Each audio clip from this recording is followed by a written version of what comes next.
दोस्तों नमस्कार, स्वागत है आप सभी का फिर से हमारी एक नई वीडियो में। दोस्तों आज की वीडियो आप सभी किसान बंधुओं के लिए बहुत ही महत्वपूर्ण होने वाली है। साथ ही जो भी किसान बंधु अपने धान को समर्थन मूल्य में सरकार के पास बेचा करते हैं तो ये वीडियो उन सभी किसान बंधुओं के लिए बहुत ही महत्वपूर्ण होने वाली है, क्योंकि इस वीडियो के माध्यम से आप सभी को हम बहुत ही महत्वपूर्ण जानकारी देने वाले हैं जो आप सबके लिए बहुत ही ज़्यादा महत्वपूर्ण है और अहम है। इसीलिए आप शुरू से अंत तक आप वीडियो पे बने रहेंगे ताकि आपको पूरी जानकारी मिल सके, ताकि आने वाले सत्र में किसी भी प्रकार से आपको धान बेचने में कोई दिक्कत या कोई परेशानी ना आए। यदि आप इस जानकारी से आप वंचित रहेंगे तो हो सकता है कि आपको आने वाले इस सत्र में 2025-26 में अपने धान को बेचने में आपको कई तरह की दिक्कतें आ सकती हैं। यदि आपको धान को बेचने में कई तरह की दिक्कतें आएंगी तो आपको कई तरह की परेशानियाँ भी हो सकती हैं। इसीलिए हम आपको परेशानी ना हो, इसलिए आपको वीडियो के माध्यम से हम आपको बहुत ही महत्वपूर्ण जानकारी देने वाले हैं ताकि आप समय रहते अपने कार्य को करा करके आप अपने धान को बिना कोई दिक्कत के, बिना कोई परेशानी के अपने धान को समर्थन मूल्य में आप सरकार के पास बेच सके। साथ ही साथ सरकार के माध्यम से जो समर्थन मूल्य निर्धारित रहती है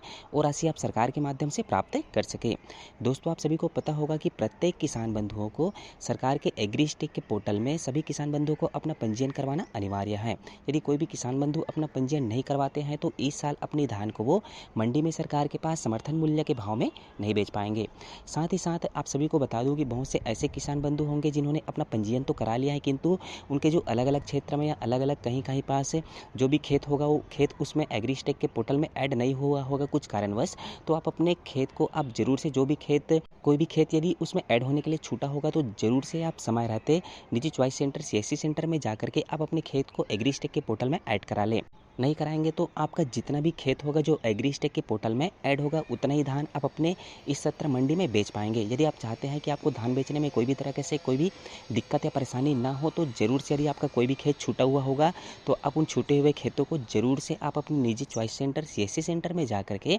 आप ऐड करवा लें, ताकि आप अपने सभी धान को आप मंडी में सरकार के पास समर्थन मूल्य के भाव में बेच पाएँ। क्योंकि बहुत से ऐसे किसान बंधु हैं जिनका बहुत कुछ खेत जो ऐड होने के लिए छूटा हुआ है कुछ कुछ दिक्कतों के कारण से, तो आप उनको आप निजी चॉइस सेंटर सीएससी सेंटर में जा करके ऐड करवा सकते हैं और आपको ऐड करवाना अनिवार्य है। यदि आप ऐड नहीं करवाएंगे तो उस स्थिति में आपको धान बेचने में दिक्कत हो सकती है। दिक्कत ये होंगी कि यदि आपका 5 एकड़ खेत है तो उसमें 2.5 एकड़ यदि उसमें ऐड है और 2.5 एकड़ ऐड नहीं है तो आप 2.5 एकड़ का ही धान आप अपनी मंडी में बेच पाएंगे और बाकी 2.5 एकड़ का खेत आप मंडी में नहीं बेच पाएंगे। तो यदि आप चाहते हैं कि आपके पास जितना भी रकबा, जितना भी आपके पास भूमि है तो सभी भूमि की आप जो धान है, जितनी भी धान है जो सरकार के माध्यम से समर्थन मूल्य के हिसाब से प्रति क्विंटल के हिसाब से जो सरकार निर्धारित करी रहती है, उन सभी धानों को आप अपनी मंडी में समर्थन मूल्य पर बेचना चाहते हैं तो जरूर से आपको इन कामों को करा करके रखना होगा। यदि आप इन कामों को नहीं करा लेंगे, यदि आपका एग्रीस्टेक के पोर्टल में पंजीयन है उसके बाद फिर आपकी कोई भी खेत छूटी हुई है जो एग्रीस्टेक के पोर्टल में ऐड नहीं हुई है तो उनको आप समय रहते जरूर से ऐड करवा लें ताकि आपको धान बेचने में कोई भी दिक्कत ना हो। साथ ही साथ आप सभी को बता दूं कि प्रत्येक किसान बंधुओं को एग्रीस्टेक के पोर्टल में किसान आईडी के लिए पंजीयन करवाना अनिवार्य है। यदि कोई भी किसान बंधु अपना पंजीयन नहीं करवाते हैं तो इस सत्र अपना धान मंडी में नहीं बेच पाएंगे, जिसकी वजह से उनको कई तरह की दिक्कतें आ सकती हैं। क्योंकि प्रत्येक किसान बंधु अपना धान मंडी में बेच करके समर्थन मूल्य सरकार के माध्यम से प्राप्त करते हैं। तो आप चाहते हैं कि सरकार के माध्यम से आपको समर्थन मूल्य के साथ जो भी सरकार बोनस प्रदान करती हैं वो सभी राशि आप सरकार से प्राप्त करना चाहते हैं तो आपको इन कामों को समय रहते जरूर से करवाना होगा।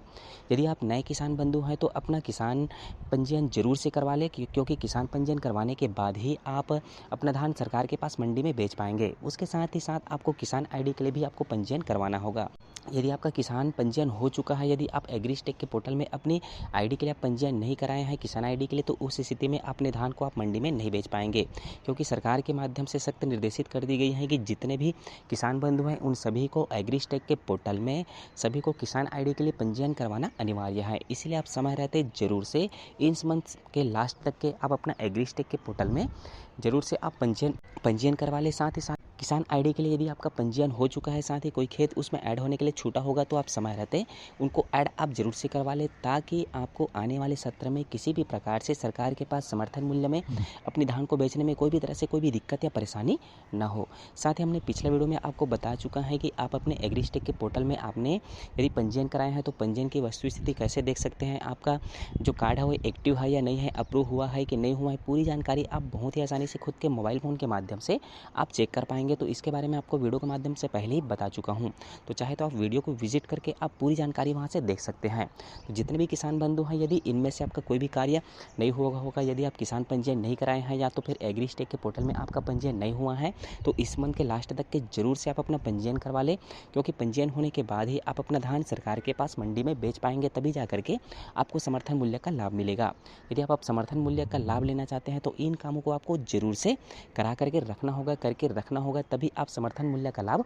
उठा पाएंगे। तो जरूर से आप समय रहते निजी चॉइस सेंटर, सीएससी सेंटर में जा करके आप पंजीयन कराएं। साथ ही पंजीयन के साथ साथ कोई भी खेत यदि आपका ऐड नहीं हुआ होगा तो उन खेतों को आप जरूर से ऐड करवाएं, ताकि आप अपनी सरकार के माध्यम से जो निर्धारित समर्थन मूल्य के साथ साथ जो प्रति क्विंटल जो धान खरीदी सरकार के माध्यम से की जाती है नियम व शर्त के अनुसार, तो उन सभी धानों को आप सरकार के पास मंडी में अपना बेच सके, साथ ही सरकार से आप समर्थन मूल्य की राशि आप प्राप्त कर सके। तो दोस्तों इन कामों को आपको जरूर से करा करके रखना है, और जिन भी किसान बंधुओं का यदि नहीं हुआ है तो अपना काम जरूर से आप करा लें। तो दोस्तों और आगे नई नई अपडेट और नई जानकारियाँ पाने के लिए आप निरंतर हमारे चैनल पर बने रहें, ताकि आपको सरकार की प्रत्येक नई अपडेट और नई जानकारियाँ आपको लगातार मिलती रहे। मिलते हैं दोस्तों अगले वीडियो में कोई नई जानकारी के साथ, तब तक के लिए जय हिंद, जय भारत।